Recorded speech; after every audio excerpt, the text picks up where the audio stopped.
All right. Hello, everybody, and welcome to what is going to be hopefully the best game of the entire night. We have Uncharted Fight for Fortune, and rejoining from that last run, once again, big GG's to 2K. He's with me on the virtual couch now. How you doing, 2K? Doing good. I'm still surprised that run was so good. So the reason I'm here is I originally agreed to try to do a blind race with Sergeant Silent, and then Sergeant just went off and ran this game blind without me. So I'll run this eventually, but this will be my first taste with the game. I didn't mean to abandon you. I was being pressured to run GA, and I just said, you know what? I'm running Fight for Fortune instead, and you can't stop me. So really quick before we get into the run, I want to go to options, and I want to point out to everyone something very important under game. Fast game speed has been turned on. Just really important to point that out to everyone. So, time is going to begin once we begin our first fight against Donut Drake. So that is going to be in 3, 2, 1, go. If I can hit fight. So yeah, go on. You're free to just jump in. Usually DualShock 4 is great, but at the same time it's tricky to navigate. You're playing on PS TV, correct? Yes. So this is a Vita game. It is not meant for PS TV, but using the DualShock 4 touchpad system, we are able to basically emulate touch. Now, this first fight against Donut Drake is also Tutorial Drake. Basically, every time I click on something and try to do something, it's gonna give me 2 to 3 screens of tutorials in this. It's gonna tell me how to do it.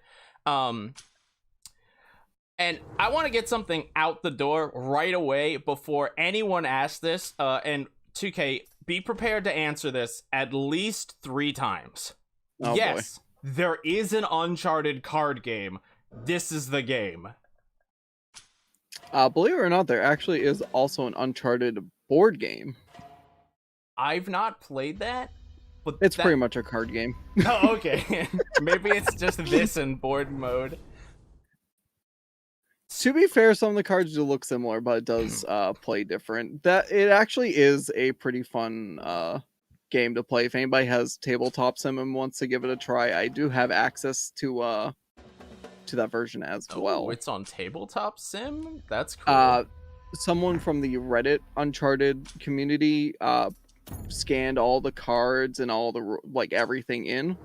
But it's a private thing that they made. They did not make it public, so that's fair. So what is the biggest key that we're looking to do on our turns here? So there's a lot of mechanics I could explain, which we have 90 minutes ish to explain everything.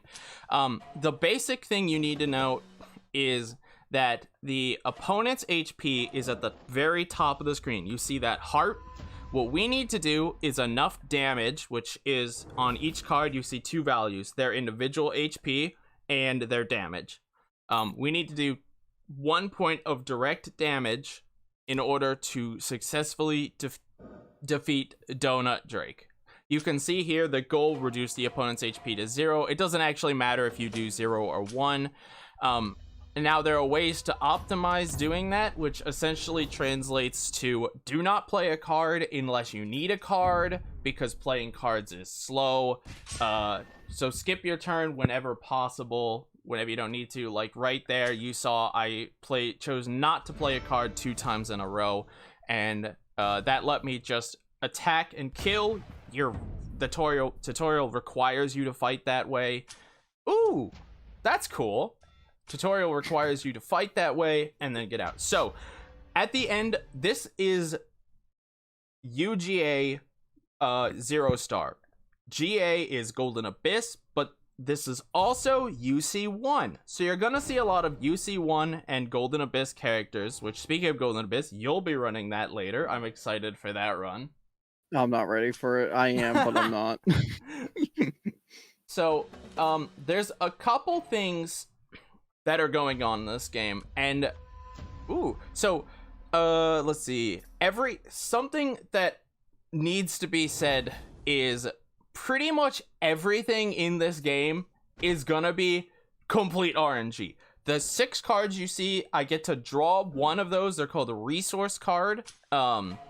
Basically, I get to choose one as long as I have what's called Fortune, which is the treasure chest. That's the phase right before that.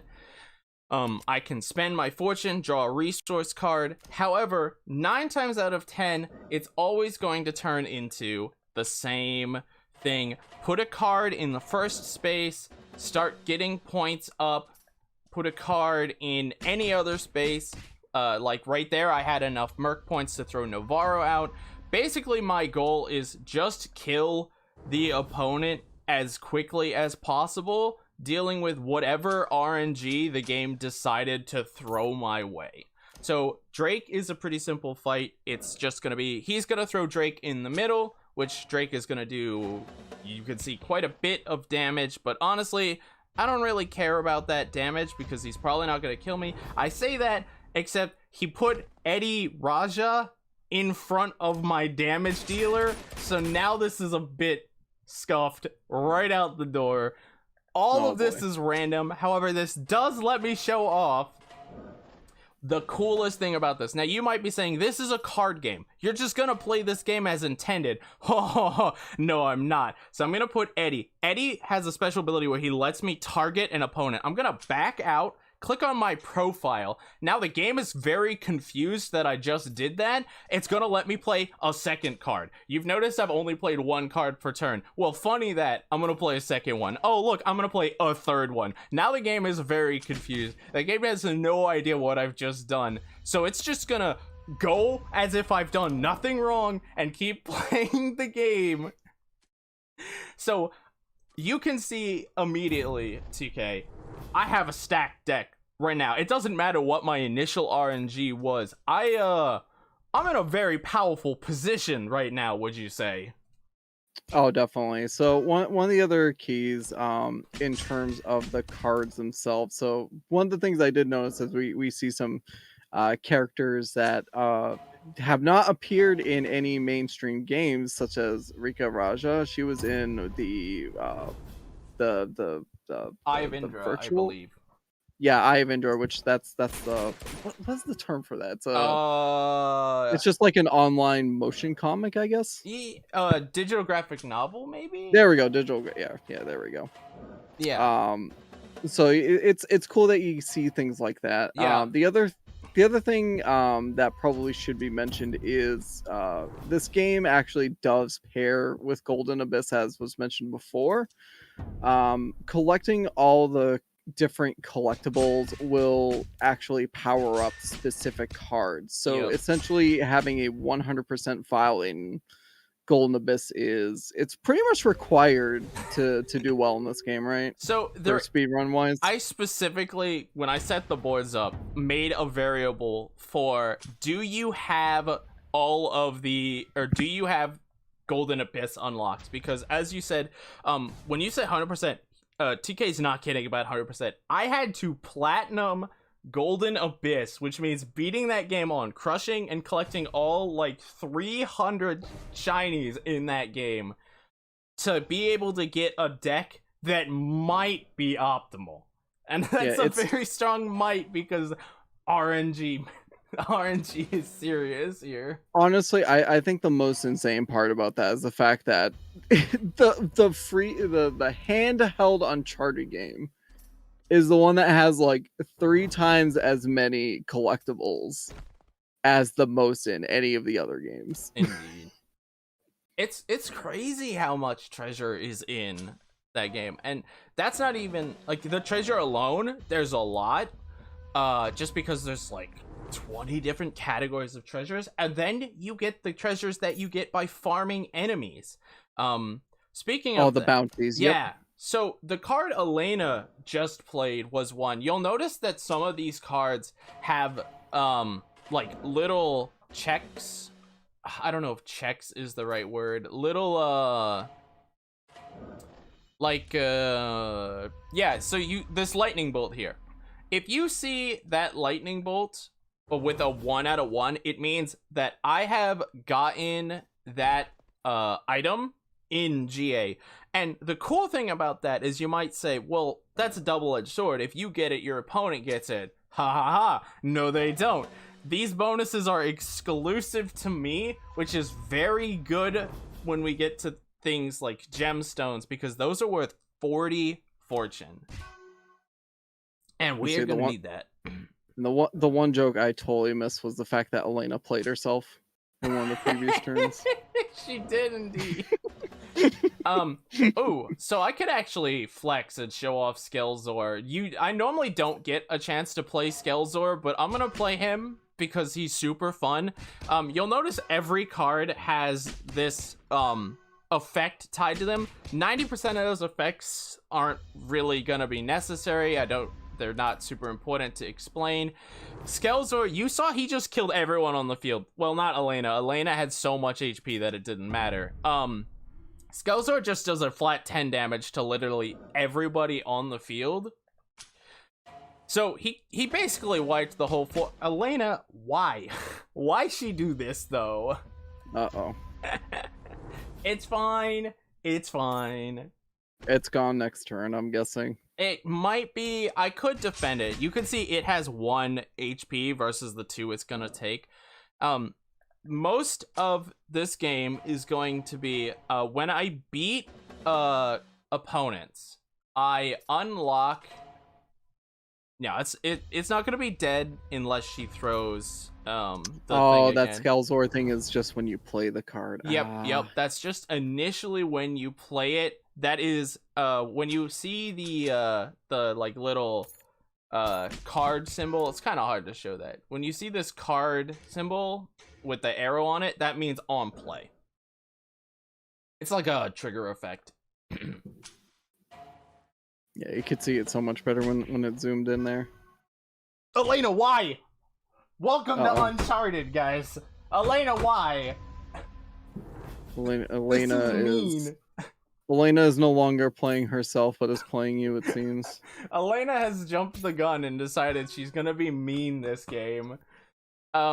So, yeah, what I was saying is, most of the time, the game is gonna be the setup of play a guy who gives me faction points every turn, because faction points are incredibly important.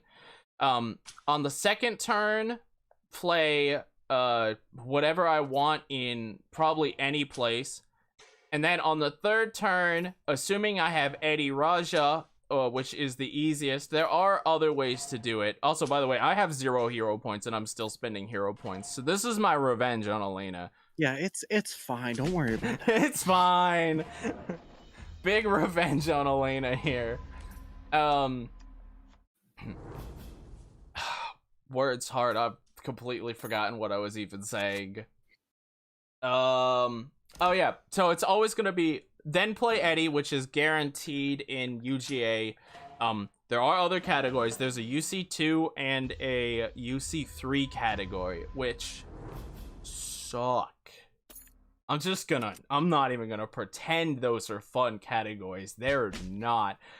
I've already invited 2K or anyone else who's interested in trying to claim those times. At least, you mentioned UC2 at least to me. So. I hated UC2. So, each introduces a new gimmick. UG is gonna have what's, I guess, called fortune battles.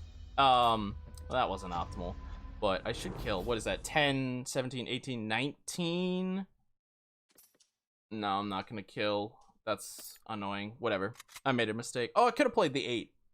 See, I'm trying to do like 6 things at once, so I'm gonna make a lot of dumb plays, but it's fine. We have a lot of estimate available to us. Now, is there one battle in particular that you're worried about the most? Yes. Coming up is everyone's favorite mercenary I think it's Dutch. Is he the one I hate?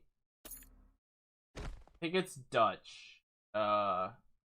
He's rough, but the really big one is the main villain from Uncharted 1. No, well, I guess is Navarro the main villain? Is that fair to say, actually? Or is it Roman? Either way, Roman is a pretty tough cookie, so I'm not excited for him. Otherwise, I'm not too worried about it. Alright, so I know... And then Go on. Oh. No, you're Nope, good. you go. I know for a fact I'm going to win, so I'm just going to skip all my phases and just attack Elena. Now you can kind of see why I don't want to play cards I don't need to, because it extends the battle, which means Elena has more time to play cards, which means there are less places I can attack, plus every card on the field has to attack. So it's a balance of when to play, when not to play, and basically the RNG of how quickly did you take a card out, or take an opponent out. So yeah, while we move into Blaine, what were you going to say, TK? So I was gonna say with this run too, I think there's gonna be one matchup where it's a character in Golden Abyss that not many people know about. If you catch my drift. In chapter 20. In chapter 20. That's the Sully cutscene. Where you have to put the map of Steven together. I'm trying to remember. I don't know. You've confused me. I'm like, I want to play a card game. What's he talking about? It's all good. It's all good. So I mean, to be fair, you got to focus on what card you want to put down. Yeah, you can see that really threw me for a loop. I was like, what? Huh? What is he talking about? I'm sorry. If it pops up, I'll point it out. Okay. So Blaine is gonna do something really annoying. He's gonna play a card. Most people will play their own card first if it's not already on the field. So Blaine's gonna play Blaine. What Blaine does is he does 3 damage to someone directly. I know what you're talking about. Oh yes, okay. We will. Yeah, we will indeed see them. Yeah, I'm not. I'm trying not to spoil. I figured it out with some help. I got it. Yes. Thank you, Jerry. So because I want to keep playing cards, but I have 2 turns to burn, I basically have to pick a faction. I picked Mercenaries. I'm going to essentially just completely dump any hope I have of being able to play Mercenary, and I'm going to take advantage of not advantage. I'm going to use the fact that my heroes and villains are storing up so that you can see the opponent has 2 cards on the field. I'm going to do the Eddie, I don't know what it's called, basically putting multiple cards on the field when you're only meant to play 1. I'm going to do that trick to skip or to get my full field up here. I'm not gonna play Skelzor this time. I'm gonna actually focus on getting damage out. It's like a multi-ball but with cards. Multi-ball. Man, I was not prepared to have co-commentary. You've thrown me for so many loops today. I'm like, huh? What? Anytime you need me to shut up, just let me know. Honestly, feel free to... We gotta fill 90 minutes of this, buddy. Feel free to just butt in when you want. Oh, gosh. I mean, to be fair, the way it's set up, it actually doesn't seem like it's that bad of a card game. No, it's... My biggest problem with it is it tends to draw on longer than necessary.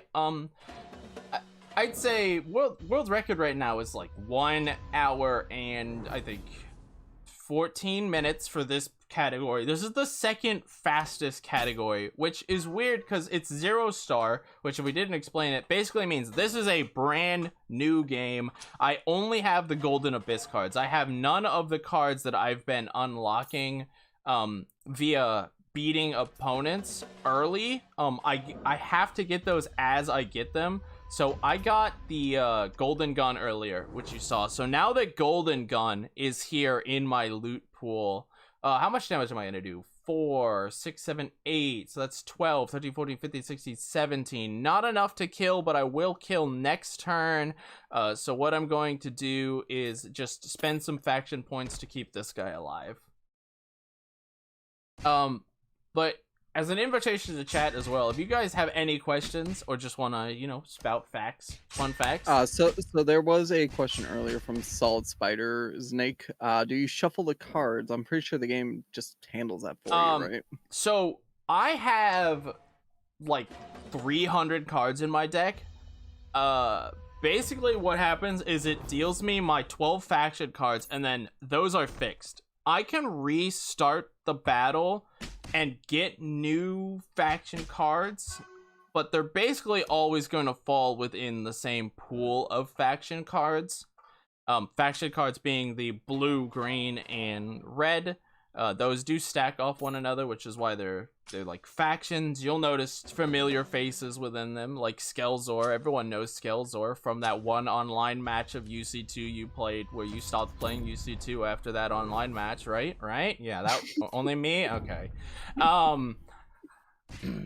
But other than that, as far as I know, fortunes and resource cards are put in a stack of cards, and then every turn your opponent has their stack, you have your stack, and a new one is drawn from that stack in order. That is not fixed, which is scary for a number of reasons, because one of the cards you unlock for beating Golden Abyss is El Dorado. Have you guys ever played Yu-Gi-Oh! And someone played Exodia on you? Oh no, is El Dorado literally the Exodia? It's basically Exodia, except it doesn't instantly win the duel. You then have to watch your opponent slowly beat you down. It's rough. So if we see one, that's big scary. See, the funny thing too is I was gonna ask if there was any kind of Exodia cards or anything yeah, like there is indeed. So Bodyguards, which is another character from the Eye of Indra digital graphic novel, I highly recommend you check out that, by the way. It's very good, introducing Rika, Eddie's story, Pinkerton, a couple other people. Bodyguards has ability where I can attack immediately. So if I get Bodyguards, that's actually really good RNG that I want to take advantage of, because not only can I immediately begin doing damage, which I really like that, you can also see that Bodyguard gives me a 50% damage reduction. And I got a really good fortune, which gives Bodyguard a ton of HP. So Bodyguard is essentially unkillable. This is the kind of RNG you like to see, because now the only thing Descendants can do, which thankfully they didn't do, is put someone in front of Bodyguard. Then I'll cry. Then I'll be sad. But the AI in this game, I actually spent a lot of time loading save states. I spent maybe 3 streams playing everything in this game, 0 stars and max stars, all 3 game modes. I could say for a fact that the AI in this game is dumb, but also their first like 3 turns will always be fixed. They don't do any kind of random garbage or something like that. Also, look at that damage combo right there. That's pretty poggers. That's giant damage. I should win next turn unless I get really bad RNG. So it's not guaranteed fixed, but like I know for a fact that on Descendants' first turn, Descendants is always going to play Descendants in the 3rd square. Second, it seems though the characters always play their own card first somewhere. That's for 0 star. For 5 star, things starts to change. You might have noticed that in the Uncharted Discord general, one day I was like, I hate Talbot, or dang it, Talbot, or something. Oh no, I got Eldorado'd! Oh no! Oh, there's the Exodia of this game, just already. I can't Claiming believe life. he drew an Eldorado in a... I was gonna gold this split by like 2 minutes. I just want everyone to know that. Now we gotta reset it all up pretty much, Yeah, now right? we do it all again. Oh, that's so frustrating, man. What do I even do about that? You just pray he doesn't draw it again. I would guess, right? Okay, so I do know for a fact you cannot draw the same fortune card a second time. We are Okay. thankfully we won't see it again. That applies to both me and him. I'm pretty certain I also can't draw Exodia. I don't know if that's true. If I do, I'm not playing it. Yeah. But yeah, so that's fun that that just happened. Welcome to this game, everybody. All right, Yeah, but at least you should get the kill in this turn. I'm gonna right do here, right? 7, so I can just skip. So you'll notice something I haven't really explained is sometimes I put fortune cards on people. That's why you see that golden number down there. That means that if they kill someone, they get that kind of fortune available. I still golded that split. If they kill someone, they get that fortune. That also means that if your opponent kills them, then they get that fortune. However, if I bank it directly, I just get 5. Big trade-off there. 5 instant versus a lot if I kill someone or play a card that lets me fast bank it. And at least the one nice thing was the fact that you had the bodyguards that really helped just minimize the time you spent in there, even with the Eldorado. And you'll notice I don't have bodyguard this turn. I'm starting to get enough cards that this RNG is starting to reveal itself. Okay, I think I said Dutch. This is Dylan. Dylan sucks. Dylan is my least favorite fight that's not endgame garbage. I don't know why. It's just Dylan does not like letting you kill him quickly. But it's also maybe because every time I fight Dylan, I just get bad RNG. Like, look at what Dylan just did. He decreased all of my faction points by 1. This early in the game, that essentially puts me in a really bad spot because now Dylan has a card on the field that is going to just continually do 5 damage, 5 damage, 5 damage. I can only take that 5 turns before I have to make a decision to start doing something here. So I'm going to play 2 cards that let me just build faction points up. I don't have any instant banks, which is unfortunate. So I'm going to protect, I think that's Esteban. What game is Esteban in? He's from Fight for Fortune, right? I think he's one of the like treasure carvings. No! Oh, Golden Abyss. I mean, he could. Oh boy.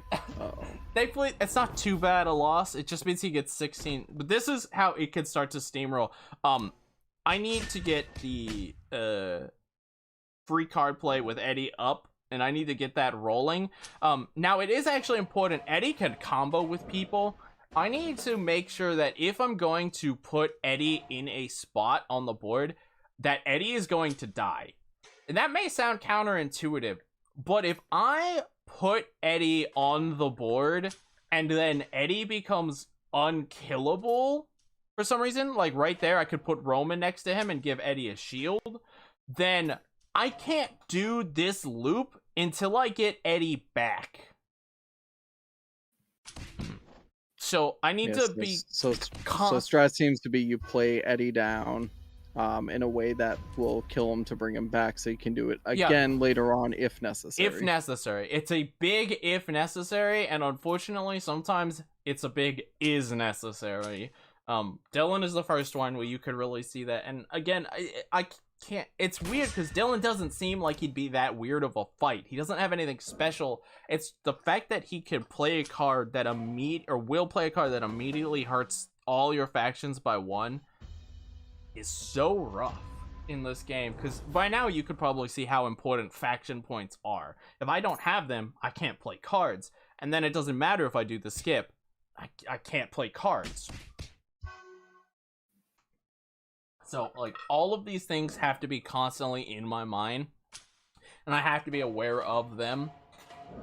It's a lot to keep track of in this game, as you can see. Yeah, lot of quick math, quick tallying, divvying up what's going on. So, like, he's gonna do 5 damage. That's gonna kill Drake. Drake's not gonna be able to attack, so the card I put in front needs to just be able to die. Right now, I'm basically just body blocking that 5 damage that I'm going to be taking every turn, because I don't want to take 5 damage every turn. So this is a trap card. This lets me instantly do damage to someone. It does a fixed variable. I didn't realize I had that. I can take the time to look at my fortunes and see what they are, but that's slow. So I'm going to purposely kill that card, open that spot up, and now I'll be able to replace Sir Francis Drake if Francis is still there. Why he do that? No, it's not being nice, huh? Francis also is not a bad card to play, because what a dude. Because Francis gives me faction points playing him. So that's gonna do 5 to 7 damage to whatever card I put there. Just end of story. 5 to 7 damage, and it will cancel any chance of their effect playing. So I'm just gonna burn the lowest amount of villain points I have and just get that trap out of the way. Because I don't want that there. That thing's just gonna be annoying. You also notice that now that I have Roman on the field, Roman has this really cool effect of every turn. That's what these 2 arrows that you can't really make them out there. What those 2 arrows mean is that on the next turn start. Oh, I killed Dylan. Thankfully. I'm gonna bank a fortune. That's really powerful in some of these modes, because like you don't want to have to take time playing fortunes or banking them when you have a card that can auto bank them for you. When your fortune goes up, you could get a lot more powerful. It's more like it's basically just another step of the RNG of how much fortune do I have. Am I going to win faster? Speaking of win faster, I killed Dutch with I think Exodia on turn 1 in PB. So I lost in the run before PB. So I lost 6 minutes to Dutch in the playthrough I did that's currently world record. You can see that in the splits. It's quite funny. Oof. So Dutch you'll notice that I've not been playing cards in the middle all that much. That's because I'm just going to get hurt and lose them immediately if I do that. However, Dutch plays a really annoying card in the middle. What Dutch does is he makes it so that as long as Dutch is on the field, that's rough. As long as Dutch is on the field, his opponent takes half damage. Am I mixing him up with someone? I must be mixing him up with someone. What does Dutch do? Yeah, you're mixing up names. Okay. It says 3 damage. Okay. That makes me happy, because you'll notice that on this difficulty, Dutch also avoided playing across from Elena. So this isn't too big a snafu. I can still make this work fine. Dutch is gonna do 4 damage. I'm not too worried about that. I'm gonna continue sacrificing hero points. Unfortunate that I missed that red shiny treasure, but sacrifice hero points so that when I do the Eddie strat, I have a better setup. Who is it that does that? I thought it was Dutch. Oh, maybe it's Jimbo. Oh boy. No, it's Jimbo. It's fine. It's not a big deal. So, it was funny because the last practice I did for this was when I got the new world record run.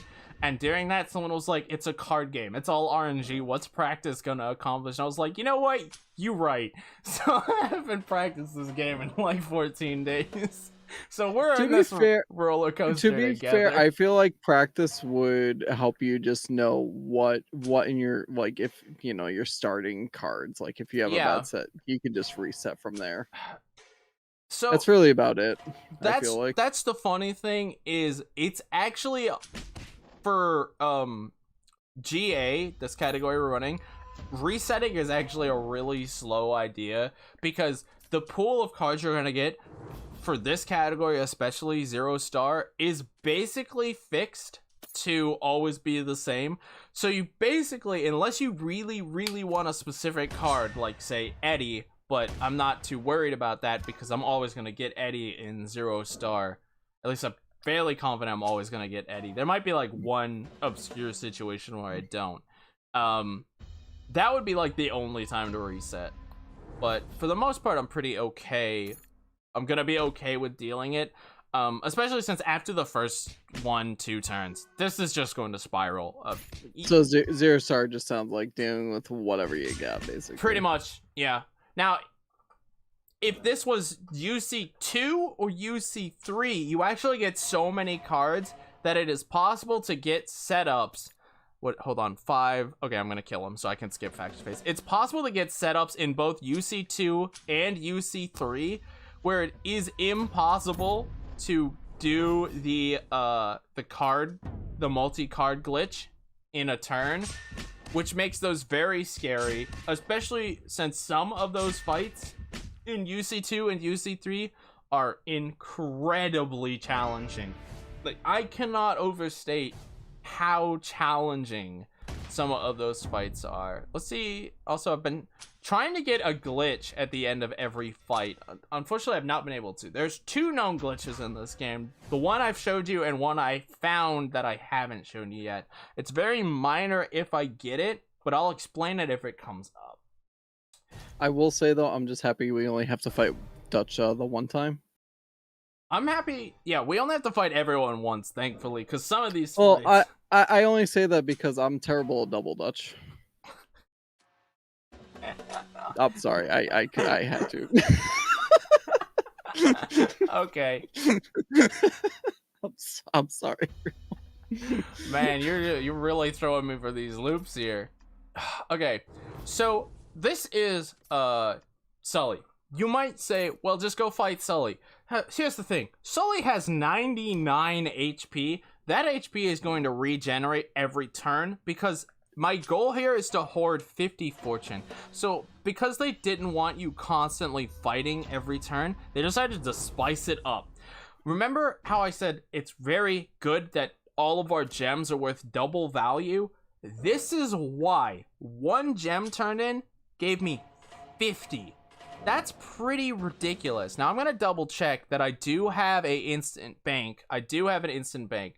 So as long as I get a fortune worth 12. Okay, 23. We win. Sully is done. It's that easy, and this is one of the things. This fight would take arguably twice as long if you didn't have the UGA treasures found. And that's an interesting fight too, because you're not looking to kill him, you're just looking to, it's a different win condition for the first time that we've seen. Yep. So UC2 and UC3 added other win conditions. UC2 added this mechanic called overkill. Overkill. Yeah, that makes sense for I hate Lazarevich. UC2. And UC3, it added a mechanic where you had to play cards, specific cards from your deck to win. Salim is a tough fight because of that condition. Okay, so Jimbo is the guy that I was talking, or that I meant. I want to play a card that could do damage to Jimbo, but doesn't take away from my villains. Because Jimbo is the one that if I let him sit on the field, what he's going to do is he's going to prevent half of all damage dealt directly to Jimbo, which is very concerning when you can see Jimbo has 25 HP. Also, you might be asking, who the heck are all of these characters? Yeah, same. They're just random guards like that are Drake's cards or What are you talking about? Jimbo. Jimbo. Yeah, I mean, don't you all remember Jimbo? Don't you remember Jimbo? I mean, we called him Jimmers in UC1, but you know, it's He's not even from UC1.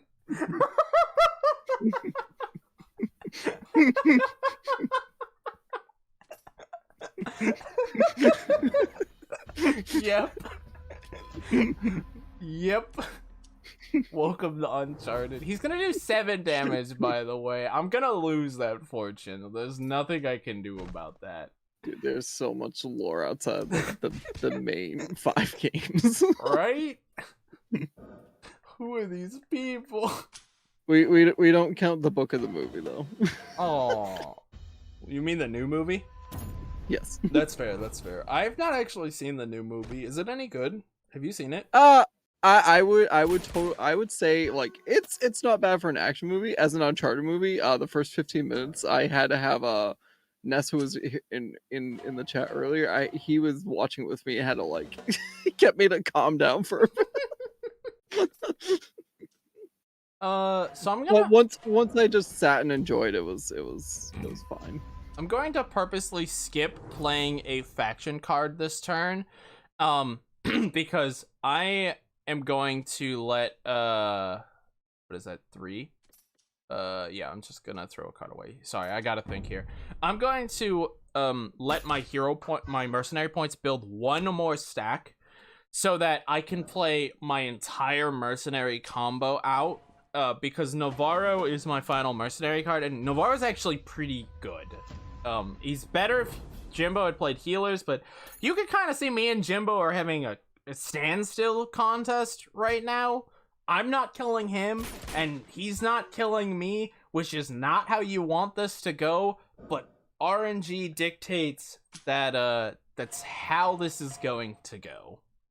I mean, to be fair, at least he's not killing you. Yeah, that's one positive. That's true. It's definitely non-trivial. Some of these fights, you will die.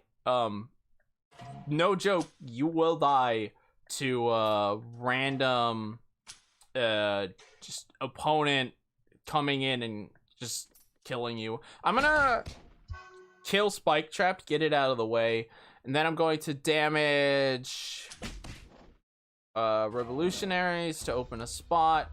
All Ravel cards damaged if Draker grew. That is a pretty decent card because it's gonna do 3 damage to him. So next turn, hopefully. What do you mean can't supply power today? I'm never. What? Okay. Uh-oh. It's fine. It's fine. It's my DS4 is charged.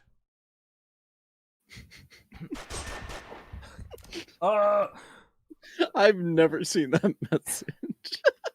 Me either. So we have a question. What the hell is this game? Would you like to explain that? Since I have informed you, we will be getting that and similar questions many times throughout this. So this is a game released for the PS Vita in conjunction with Golden Abyss, essentially called Fight for Fortune. It is a card dueling game, very seemingly similar to other card dueling games such as like Yu-Gi-Oh, where you can get Exodia. Yeah, you can get Exodia. Yeah, you can get Exodia in this. He already got Exodia once, so you know, let's get that counter going, right? Yeah. But yeah, the main reason you probably never heard of it is because it was released on the Vita, and yeah, not many people actually had a Vita and whatnot. So this is by Burn. Burn was a I don't know if they're a third party or officially or a second party, but basically when Sony had a handheld game or a series they wanted a handheld game made for it, they turned to Burn or Ben, one of those 2 studios. They're so similar, and they went, hey, make a game. So Resistance got 2 games out of this. Uncharted got a game out of it. Siphon Filter got a game out of it. There's so many things that came out of this. Also, you've seen at this point, I've just given up trying to kill Jimbo. I have so much damage on the field. I think I'll kill him, but I'm playing it extra safe just in case I don't. and throwing one more card out. You know, I'm gonna block his resource phase. Ben, Yeah, thank you. I know Golden Abyss was Ben and Jury just confirming for this game too, yeah. So yeah, and it's funny too because originally Bend was supposed to make a Sully spin-off game in the recent years, but that failed to come to fruition. I golded that split despite not taking out Jimbo. Hey. And yes, Jimbo, the guard that you know full well, right? Everyone knows Jimbo. You know, like I said, from UC1, but he's not from UC1. From UC1. From the hit. Oh, we get Dante now? Yeah, so now we're moving into the big baddies, the guys that you know. Except no one knows Dante because no one plays Golden Abyss. I will say Dante is actually like he's with Eddie Raja in terms of like just being one of those funny secondhand men to the main villain. Like he's kind of it's weird because he's like Eddie in terms of the banter he has with Drake, which is great. And then he's like Flynn just in terms of the character he is, if that makes sense. Yeah, I get you.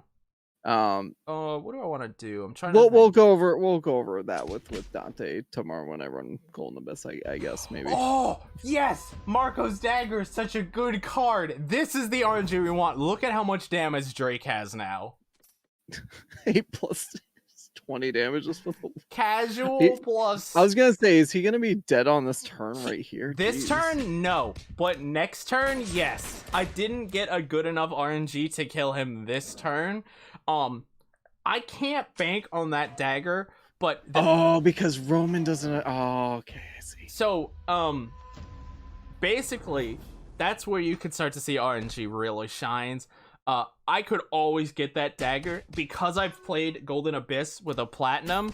I have that dagger gives me a bonus instead of plus 6 damage. It gives me plus 12 damage. So even if Roman banks that dagger, which I don't care if he does, Dante's at 1 HP now. Like, I could skip my entire phase and be done with Dante. And this is why you shouldn't save your splits, because I'm going to gold this split by 2 minutes. Because I just killed Dante on turn 2. This game is wild with its RNG. So one thing I do want to mention too, we've been talking about the what's it called? Playing Golden Abyss to get all the unlockables for the cards. The thing is, as you collect each collectible, you know, basically there's sets, as Silent mentioned earlier. And once you start getting items within that set, you're actually slowly powering the card up. Up until you collect all the things, and that's where it gets the max power up. So it's like you technically don't need to platinum Golden Abyss to power up the cards, but it is so worth it just to max them out. You may as well if you're gonna, you know, to try to power up any cards in general. All right, so I'm gonna do something wild here. Mac is guaranteed to throw a card that's gonna do 3 damage, and you saw I looked over and checked. I have a 0 cost plus 3. This is going to protect bodyguards an extra turn and keep bodyguards alive. And that is going to give Mac some incentive to put something there and keep me less busy, while the next turn I can play Roman and start gathering fortunes, because Roman unfortunately costs more than I could play. So I'm gonna throw Roman out in a different space, and that's gonna let me start collecting fortunes. Because I don't have Roman. Why? I'm just talking out my butt here. Bank of Fortune card. I just have to hope that I could get 75 fortune because I don't have Roman. This would be a spot where you could argue for a reset. But and see if you get the different RNG. I'm just gonna commit because you're just gonna roll with it. Yeah, why not? I have 2 banks. You can see I'm already up here. I need, what is that, 23 more to win. So as long as I get a fortune flip with 23, which is not unrealistic, and then he, just to mock me, throws out his own Roman card. I'm going to win as long as I flip that 23. Now that's kind of scary because I could flip a 12. There are 12s that can be flipped. However, Drake reveals Donut Drake reveals artifacts, and there are some expensive artifacts, so it's a gamble. We'll see what happens here. I don't need to play anything because I'm just interested in banking fortunes. So we're gonna skip. No artifacts. Oh, we flipped a 12. That sucks. I'm gonna instant bank the 12 because that makes it so that I have less I need to worry about next round, since now I need, what is that, an 18? So it's better. Still not that good though, but it's better. Bit unfortunate. You also see Mac, because this is a fortune round, Mac just gets a free 50 heal every turn, so you cannot do 99 damage in a single turn.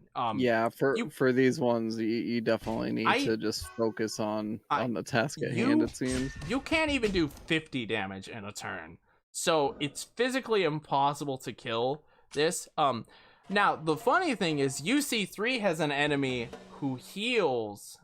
Reveals Jade. Actually, that's not bad. I'll play that and reveals Jade. UC3, Talbot will actually heal, and Talbot requires you to cut. He heals, I think, 25 a turn, and you have to cut through and deal 25 damage in a single turn to Talbot, or he fully heals it all up. That's thankfully not in 0-star or 5-star. That is only in 2-star, 1-star, 2-star, 3-star, and 4-star, which no one's gonna run that. Stop giving me that message. I'm just gonna unplug the controller. We got Jorge. Okay, so Jorge. So this is George. George is you know, from the hit game Uncharted 1, he's Guerrero's favorite assistant. You know, Guerrero from Uncharted 1. Remember how I said these are all the big baddies? Thrown down, right? The one that gets thrown down when he talks about the elevator being broken. Indeed, yeah. So, you remember how I said at this point we're getting introduced to all the big baddies of the games? Yeah, you guys remember George, big baddie of UC1? When he gets thrown down for talking about the elevator? I just love that we have two different pronunciations for it. Yeah. Like, I'm going with the Spanish way, and you're just going with the, it's George! It's George! Yep, you can't change my mind. It's George. I mean, he doesn't say his name, so we can't confirm nor deny. Okay, I'm going to save hero points so that I can build up hero points. You might be saying you can't play Eddie. Thankfully, I'm guaranteed one faction unless he does something really mean to me. That guaranteed one faction point is going to let me play Eddie and pull off the glitch, which I've been making quite liberal use of that. If someone wants to run glitchless Golden Abyss, or Golden God, if someone wants to run glitchless Fight for Fortune, feel free. I think I won't stop you, but you can tell I'm a bit worried for your sanity if you try that. Oh boy. I mean, what about you 2K? How does glitchless UGA, I said it again. How does glitchless Fight for Fortune sound to you? Is there really even a reason for it? Is there a reason for anything? Ask. Is there a reason for anything? I don't think it's worth it. It's whatever. If the game lets you cheat, and if the card game lets you cheat, do it. Right? Exactly. Do I have Dante on my field? Unfortunately, I don't. So I'm going to just play my biggest fortune card, deal a free 9 damage to George, and that's gonna mean that next turn you can see how much damage George is about to take next round. Is this enough to kill him? 11, 13. I'm the one pronouncing it right. Mr. Silent over here is the one going George. I just got Exodian again! No! I've had Two. What? And you had everything perfectly set up, and it's What? gone. You know what? I apologize. What's his name? George? I will Jorge. respectfully call him George for the rest of Jorge. this match. Jorge. Jorge, is that his name? Yeah. Okay. I apologize, Jorge. Please. Yeah, in Spanish, J's are basically H's. No more Exodias, please. I'm so done. I've been Exodiad once before, but I can say, completely serious, that's never happened before. We're just getting the amazing marathon luck, you know. Yeah. What's luckier than not just one but two Exodias? Two Exodias. And we have the guys. chance. We have a chance for how many more? Let me play this card and I'll tell you. I'm kind of in a You're in like a super focus. Like yeah, I need to salvage this mode. Yeah, I need to salvage this. Okay, so Jorge, the next boss, the boss after that, the boss after that, the boss after that, and the boss, not the boss after that. 1, 2, 3, 4. So it's like 4. There are 4 more chances for us to be Exodiad. I do not believe man. the final boss can Exodia us. Let's at least try to get 3. I think that's gonna be the. Let's the get good mark. 3. What is this?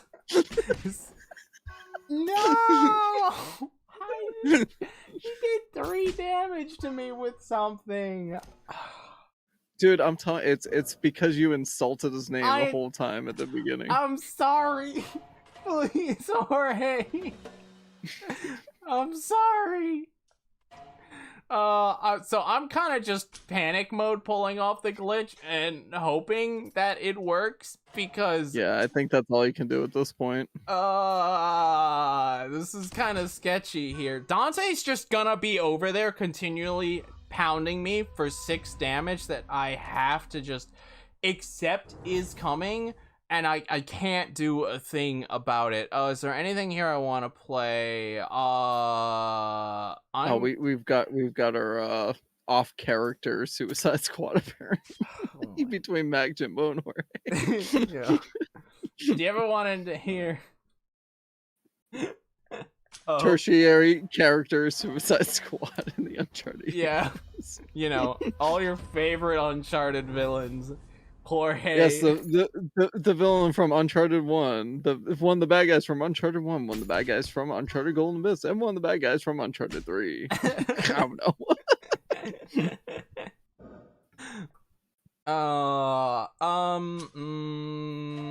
If we lose to Jorge, We lose. Hold on, This hold is on. gonna What is be- this weakness? I'm not the one playing the cards on the field here.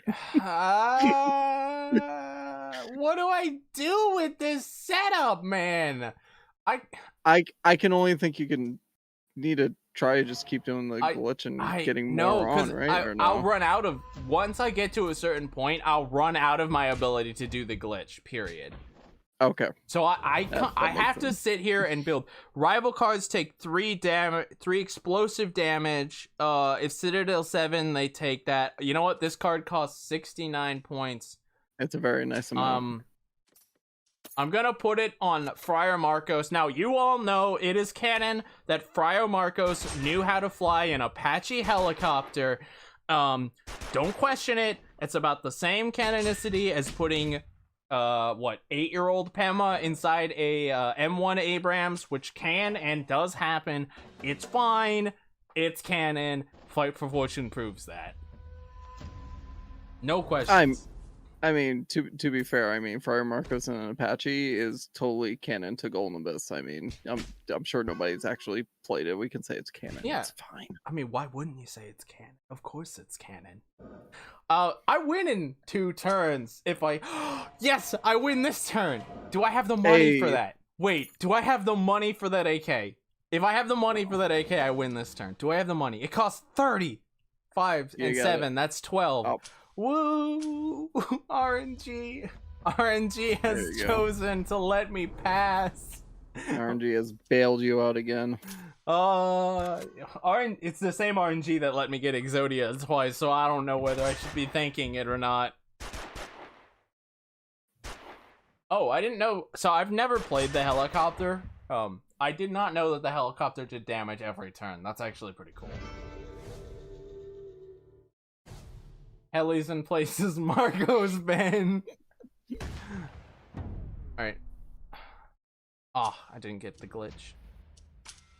Alright. We have a couple more chances of that. Alright. Now someone you actually might recognize. The main villain from UC1, right? Roberto Guerrero, the warlord of Latin America.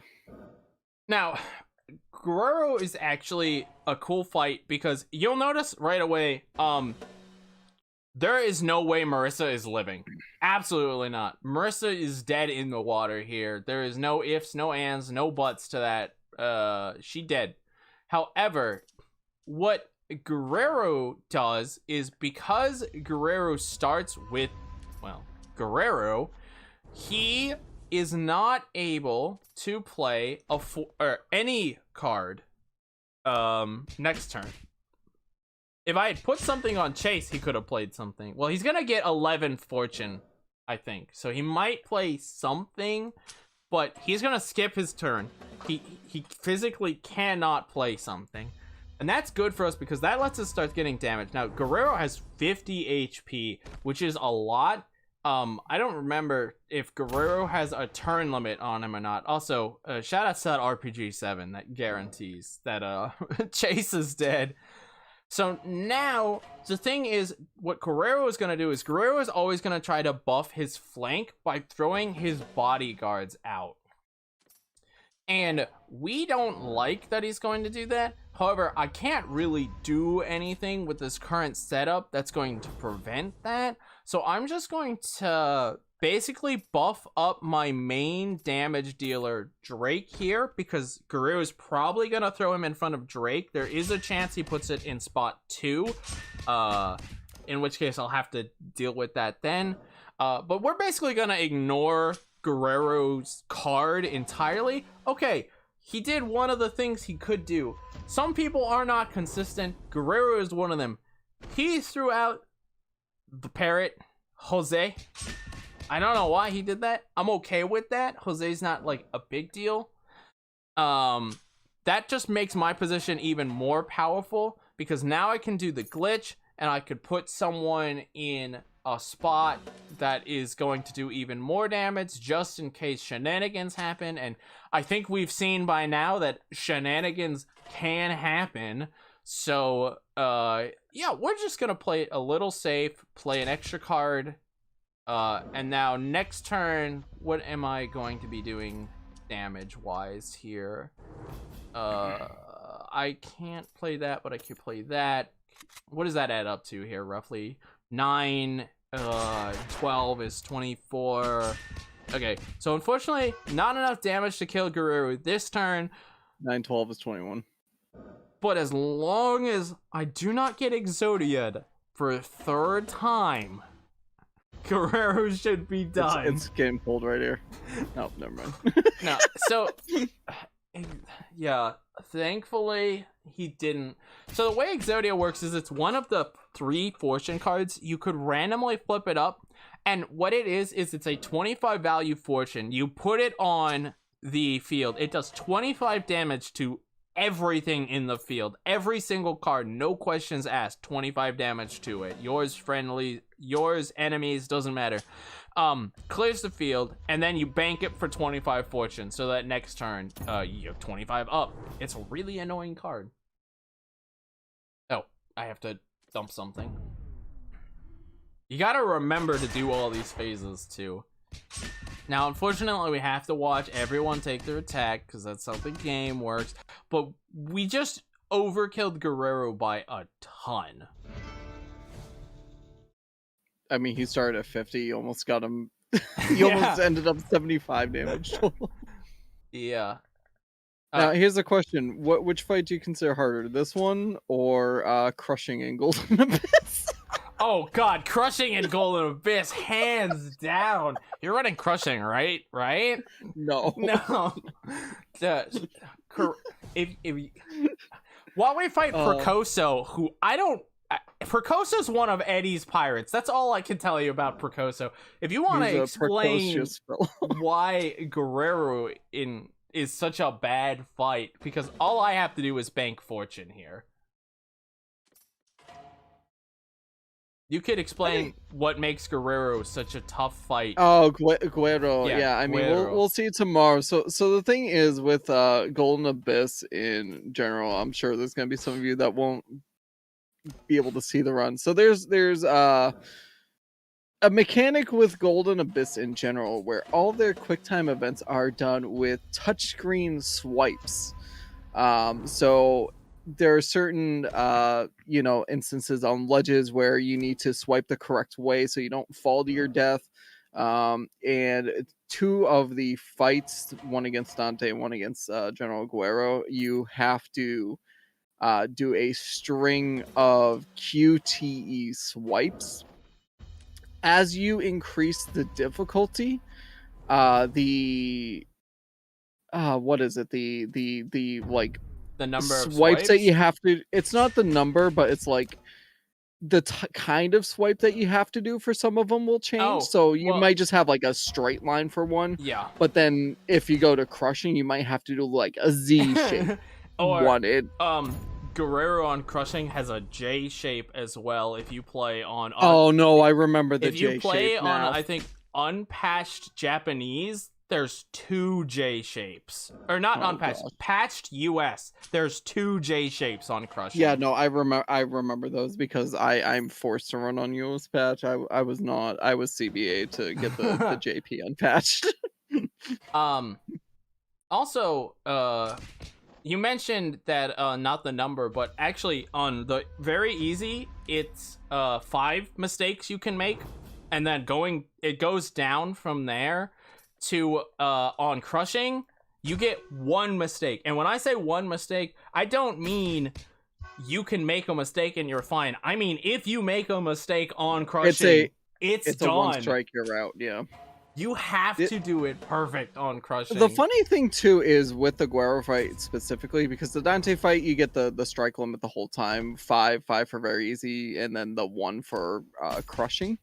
But when you're fighting Guerrero, there's actually one point where he throws you off of the bridge. And from that point on, you cannot make a mistake. It literally doesn't matter if you had the 5 strikes before. No, you make a mistake after that point, you're dead. Oh, I didn't know that. All I remember is I mentioned that in order to optimally get everything for this game, I had to beat Crushing. Or I had to platinum the game. So on this PlayStation 4 trackpad, I had to do Crushing Guerrero on US patched. Yeah, I'll just tell you right now, I had so many runs on that fight just in general where I get to the very last swipe and it doesn't register properly. And I have to redo the whole fight. He has you against the wall. It's like a diagonal down left where you hit him with the lantern, I think. And the game just doesn't give it to you sometimes. And it's like... I just remember that final swipe was evil on Crushing. It was so bad. It's frustrating, dude. Yeah, I believe Panzer Deer, member of the community, he was originally going to run Golden Abyss, but unfortunately he couldn't make the new schedule on the today. He was in my chat cheering me on along with a couple other Golden Abyss runners. I think B-Man Rules You was there, a couple other people. There's pretty much just 5 of us that have access and try to speedrun any of these Vita games. They spent 2.5 hours watching me die to Guerrero and Dante, but Guerrero was literally like 2 hours. It was not a fun time. Okay. Yeah, I mean, like I said, at least like Dante, the swipes are not nearly as hard. All right. So, new mechanic introduced here. The new mechanic is that okay, so two things are going to happen here. Navarro, what Navarro does is, because I didn't get good RNG to be able to play a card that lowered his faction points by 1. Navarro is going to start by playing Navarro in the middle space. What Navarro is going to do is instantly damage all my hero cards for 6. Because he got a chance to play Navarro and Navarro gets a buff, this makes Navarro kind of scary if I don't get a turn 1 that's set up well for me. And on top of that, I have 10 rounds to beat Navarro. Only 10. So this could potentially be scary depending on what Navarro chooses to do. However, on 0 star, Navarro isn't too bad. I'd say he's relatively reasonable to manage, thankfully. If I can get Drake what does Drake need right now? 9, 10, 11, 12. Drake needs a +4. I have a +4. Unfortunately, I can't get that out this turn. So depending on what happens, I can give Drake a buff. No, I actually can't. Drake's dead. So I'm not going to be able to kill Navarro this turn, which is not the best. But Navarro's at least in a weak state. Something I haven't explained is combos. Card combos will last as long as both cards are on the field next to each other. So, Eddie's in a spot where he's getting a combo, which means Eddie's gonna take 2 turns to die, which isn't optimal, but he's still gonna die. Navarro's in a spot where he's getting a combo. Unless I kill that mercenary up there, Navarro is going to constantly have that +2 shield, which means that I need to do 9 damage this turn. I don't have a card that can do 9 damage in the same turn I lay it, let alone survive his 6. Actually, do I? I might be able to pull this off with Wetsuit Drake. What game's Wetsuit Drake from? Probably technically the first game, right? Is that the one where he had the white body with the black? It might be the first game. I don't know. Because I just remember he had the wetsuit right in the first scene. I don't remember anything Uncharted 2. You know what? And Uncharted 3 is the same, yeah. I'm gonna give Drake a giant, just massive HP boost right there. I'm gonna sacrifice those points and keep Drake alive. I see, that's Wetsuit Drake, but you can see he's in like some ruins or something. I don't think that's UC1 Wetsuit Drake. But he's not in Golden Abyss. That background for some reason looks like the ice. I don't know why, it looks like the ice cave from UC2, but it's not. That's just how it looks. There was a Wetsuit Drake in UC2, right? Technically as like the DLC skin type of thing. I mean, it the bonus skin, so it could have just been that in that game. Well, we're going so far into the lore, we're trying to figure out what Wetsuit Drake is from. You know, the obscure hero Wetsuit Drake. Oh, if I can make a confession too, for some reason, okay, in my head after playing Uncharted 1 for I don't even know how long, it was the longest time for me to realize that Navarro and Roman were 2 different people. It wasn't just one person named Navarro, like Roman Navarro. I don't know why I thought the one person was Roman Navarro. I mean, that sounds like a legit name, right? You know, that's fair. 'Cause, like, Navarro is such a minor character until the literal end of the game when he's like, ha ha ha, it was me the whole time. Like, it's not even there. Really just underwhelming bosses is really what it boils down. They were that underwhelming that I thought 2 people were the same, were one person. And I'm like, I'm like, yeah, there's Roman Navarro, and I don't know who the other guy is. I already named the 2 guys. I did that for years. It's so bad. That's pretty fun, pretty great. We're being told that that specific wetsuit Drake is from absolutely nothing. Okay, good. I'm not the only person that had the Roman Navarro issue. All right, so we're in a good spot right now. This is about normal pace for killing Navarro. Now, Navarro, he seems scary, but I'm gonna tell you right now, the next fight you asked earlier, what did you just play? Please don't do 3 to everybody. Oh no. Oh no. Well, we're gonna take it. The next guy is the scary guy. This is fine. Uh-oh. If you can get to him. Oh, this is less fine. I'm only doing 10 damage. I can't believe they shot Sully and Sully didn't have a book on him this time. Right? Where's Sully's chest book? Alright, whatever. I'm just gonna play this guy here, in case something Just goes get some horrible. damage on the field, right? Yeah, pretty much, because I'm not going to kill Navarro this turn, which is a bit sketchy. We were on pace, and then Navarro did that. That's why you don't want Navarro to get a lot of money, because he'll do that. So, my dude, stop. Mercenaries is such an annoying card. UC3 has way worse cards, but UGA has terrible cards. Like, UC3 has Bedouin Horseman, which is one of the worst cards. It has, Possessed Jin, I think is the name of the card.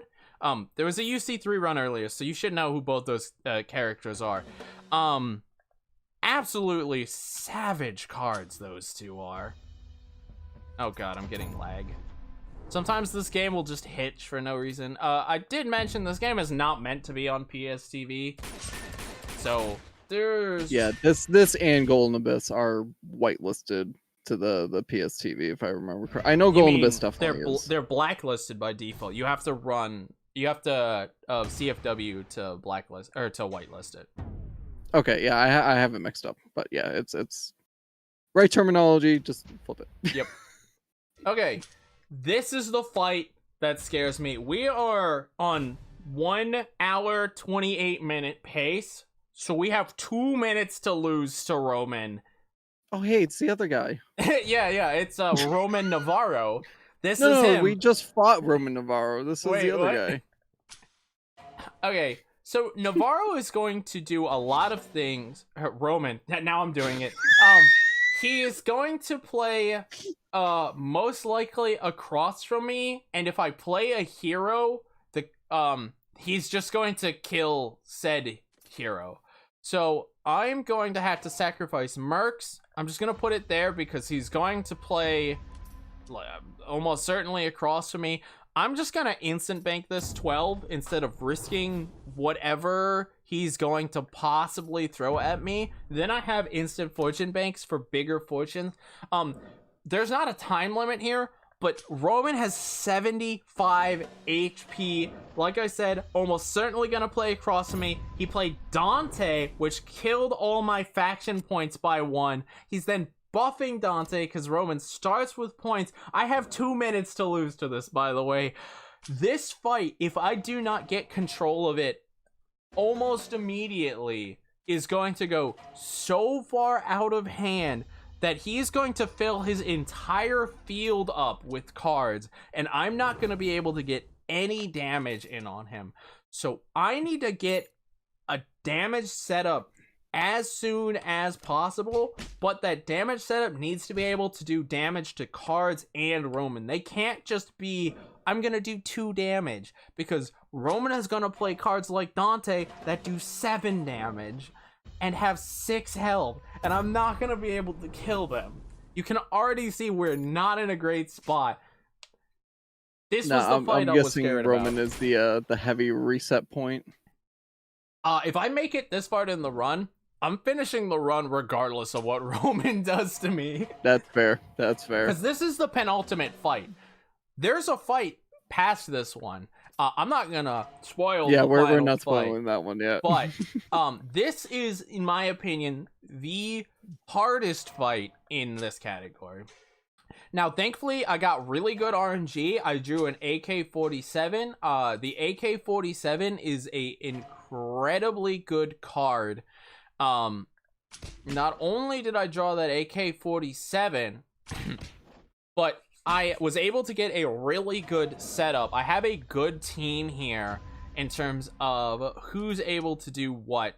So I'm going to take that AK and I'm going to do the thing everyone expected. I'm going to take that AK-47 and I'm going to put it on Sir Francis Drake. Yeah, Sir Francis Drake was the powerhouse of the AK-47. Yeah. As you all know, Sir Francis Drake knows how to use an AK-47. So, Dylan is an okay card. He hurt my factions, but the only card that's going to die is Eddie. And we're okay if Eddie dies, because that lets us do the setup again. Not this again. Just a reminder, we are hoping for a third Exodia on this match. I think this is the last chance we have for that, right? I am pretty certain this is indeed the last chance for it. I'm upset you're hoping for that, but I respect it. It's a marathon. I gotta hope for the funny stuff at this if we point. get Exodia, we're going over. You've only had it once before. That's true. You've already had it twice. It would be another that's never happened before if we got it again. I just want everyone. I'm sorry if we get Exodia again, we're going over estimate. Just know that, guys. Just so everyone knows. Are we waiting for the sequel to this? Yeah, on PS5. It's coming this year, right? If anything, they should have ported Golden Abyss to PS4, PS5. They really should have, as opposed to. I would have enjoyed that. Legacy of Thieves. That's just my opinion, but I think Golden Abyss would have taken so much just to you would have had to fundamentally rework the whole game. I would have liked it, but I don't think it would have happened. I mean, you just need to make the, upscale the models and whatnot, so if it's on a better resolution, and then you could just use the custom firmware, for the control scheme with the DS4 if you really don't want to change too much of the, That's true. I don't think Sony would be comfortable requiring you play a game with a DS4, but I suppose, yeah. What do you mean? It's like they package the PS5 has got the same touchpad, so whether it's PS4 or 5. Okay, yeah. Well, might work then. I don't know. But it's like with the PS TV, we've shown that you can actually play these games. Yeah, pretty nicely. It's honestly really comfy, because the other option that you have is using a DualShock 3. And trying to use touch functions with the DualShock 3, you literally have to press L3, and then you're manually moving each finger like you see on the screen. No! As he's doing. You have to move each one with each of the joysticks in order to do the different things. Yeah, I don't run this on a DualShock 3. Don't run Golden Abyss on a DualShock 3. Like, if you want to suffer, I mean, go ahead. If you want to suffer, run Golden Abyss. Period. No shade intended, but Golden Abyss Golden Abyss. The clips are actually, I admit, they're actually fun that I've been learning. So, well, that's good. I'm glad you've been enjoying it. I honestly just found that game to be so much suffering to get through. There's a lot in general in that game. It's so weird. The handheld game, it's got the most chapters. It's so much cutscenes and dialogue, and what you would not expect it to be a portable game. Yeah, it does indeed have a lot of content. And it's close enough related that you can understand where it's coming from. But it's a completely separate own story. So you're not missing anything by skipping it, but you're gaining many different experiences by playing it. Yeah, the one thing I will say in terms of the canon, because it is a prequel, I feel like it gives you a good insight to how Nate was before Drake's Fortune. Gives you better insight into his character leading up to that point. So, Yep. All right, so you can see casually, it's definitely I'm worth kind of seeing on the playthrough. end of my ropes here, just kind of hoping that this works out for me.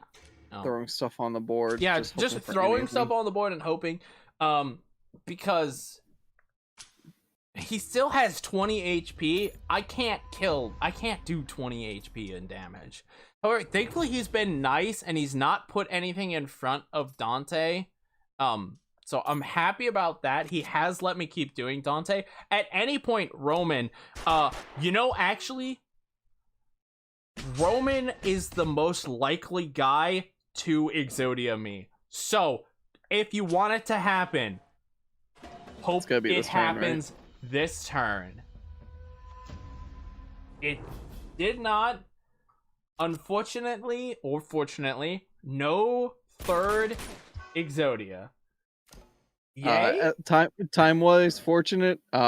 Marathon luck wise, not fortunate. All I hope is that we walk away from this with all of you guys interested in submitting a run to this game, or at least playing it.